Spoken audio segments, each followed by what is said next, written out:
எல்லாருக்கும் வணக்கம். இந்த பதிவில் எதை பற்றி பார்க்க போகிறோம் அப்படின்னு கேட்டிங்கன்னா, அதாவது மக்களே, தமிழக வெற்றி கழக தலைவர் தளபதி விஜய் அவர்கள் ஏற்கனவே சொன்னாங்க, நான் ஒத்தால தனியாக நிற்கிறேன், என்ன எல்லாருமே எதிர்த்து வராங்க அப்படின்னு சொன்னாங்க. அவர் சொன்னது உண்மையை யோசிச்சு பாருங்களேன், எவ்வளோ பெரிய உண்மை பாருங்கள். கொள்ளையடித்து மக்களுடைய வரி பணத்தை சுரண்டி கொள்ளையடித்தவன் இந்த தமிழ்நாட்டில் 2 பேர் இருக்கிறாங்க, திமுக அதிமுக.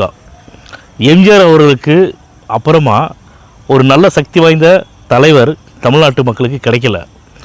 50 வருஷத்துக்கு அப்புறமா ஒரு தலைவர் விஜய் அவர்களுடைய ஒரு உருவத்தில் கிடைச்சிருக்காங்க. இதை மக்கள் கொண்டாடுறாங்க. ஆனால் இருக்கக்கூடிய அல்லக்கை தான் என்னென்னு பேசுகிறாங்கன்னா, அல்லக்கையில் உங்களுக்கு யாரை சொல்கிறேன்னு தெரியும்னு நினைக்கிறேன்.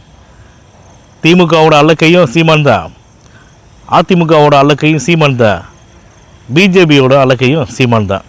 இப்போ உங்களுக்கு தான் என்ன காண்டாயிருச்சுன்னா, மக்களுடைய வரவேற்பு பயங்கரமாகிருச்சு விஜய் அவர்களுக்கு. நீ என்ன தான் விஜய் அவர்களுக்கு முட்டுக்கட்டை போட்டாலுமே, தேர்தல் நேரம் நெருங்க விஜய் அவர்களுடைய முகத்தை பார்க்க தமிழக மக்கள் எல்லாருமே அளவு கடந்த அன்பையும் விஜய் அவர்களுக்கு மிக அதிக அளவில் பேராதரவையும் கொடுத்துட்டு வராங்க. இதை பார்த்தோன்னே சீமானுக்கு வயிற்றில் புளி கரைச்சிருச்சு. சீமானுக்கு மட்டுமா புளி கரைச்சிருச்சு, எடப்பாடி பழனிசாமி ஐயாவை லிஸ்ட்லேயே சேர்க்கல யாருமே.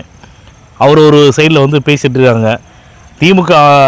திமுக தலைவர் ஸ்டாலின் அவர்கள் நாங்கள் தான் பெரிய கட்சி, நாங்கள் 181லேருந்து 189 தொகுதி ஜெயிப்போம்னு சொல்லி ஒரு பொய்யான லோக்பால் அப்படின்னு சொல்லிட்டு அவங்களுடைய தேர்தல் கருத்து கணிப்பை வெளியிட வைக்கிறாங்க.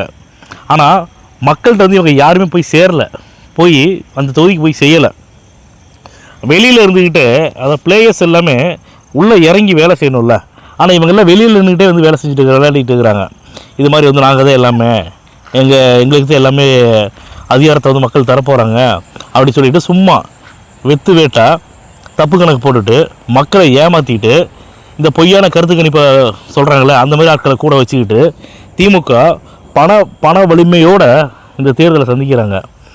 ஆனால் யார் எப்படி தேர்தலை சந்தித்தாலும் சரி, தமிழக மக்களுடைய மனசில் தளபதி விஜய் அவர்களை மேலே தூக்கி வச்சுருக்காங்க.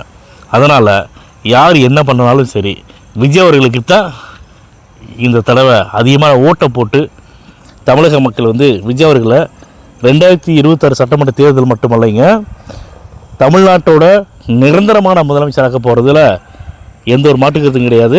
இதுதான்